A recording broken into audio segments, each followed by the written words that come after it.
Uy, si Boy Tambay ito ah. Ba't ang daming bitbit? Ma-check nga. Uy, Boy Tambay. Napakarami naman yan. Pinalayas ka ba? Hindi sabi mo. Hindi ako pinalayas, no? Baka sila papalayasin ko. May iba ako. Nasaan ba si Bossing? Ando na ata sa likod. Wait lang, tawagin ko lang ha. Oh, ito kasi dapat Bossing, isa-isa bossing. mo yan. Balita ko, dito ka daw kay Tor. Bakit na naman? Sino ba si Tor? Ito, si Victor. Kaya Tor, bakit? Ano na naman problema? Andito si Boy Tambay. Boy Tambay, dito na naman? Oh, may dala ng gamit. Kaya pala tagal-tagal na wala eh, di ba? Kala ko tuloy-tuloy yung tulog nun eh. Apakadami Dito na ang naman? dala eh. Sige nga, punta ka nga. Oh, my friend, my good friend, Boy Tambay, what can I do for you that you cannot do for me? Ay, sir. Nandiyan ka na rin naman. Sir, Yes. may gusto lang sana akong sabihin sa'yo. Matutulungan mo kaya ako? Ako boy, tigil-tigilan mo ha.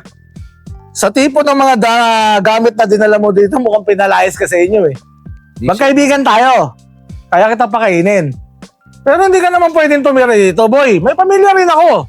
Di, sir. Di ako pinalayas, no? Parito lang ako para ipadala tong mga damit na to.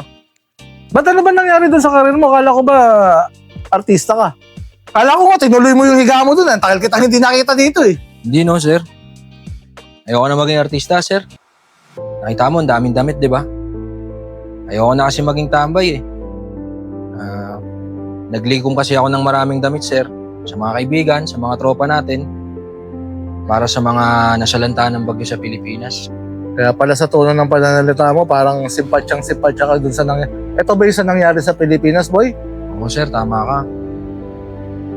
So pinag-effortan mo yun, boy? Oo, sir. Kailangan natin mapadala lahat to, eh. Kaya naman naisipan ko na lumapit sa inyo dahil alam ko na mabilis at garantisado yung shipment sa inyo, sir.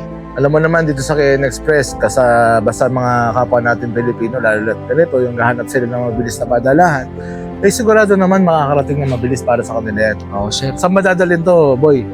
Papunta ng ano to, sir. Sa nasalantang bagyo, papuntang Cebu. Cebu. Opo.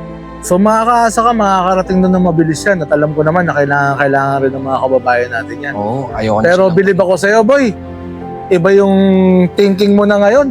Iba yung advokasya mo, ah. Ayoko na. Tatakbo ka ba, senador? Hindi pa. Wala pa sa isip ko yan. Baka siguro soon. Ah. Pero, yun nga, sir. Ayoko na silang paghintay ng matagal. Kaya lumapit ako sa inyo. Sir, makakaasa ako, ha?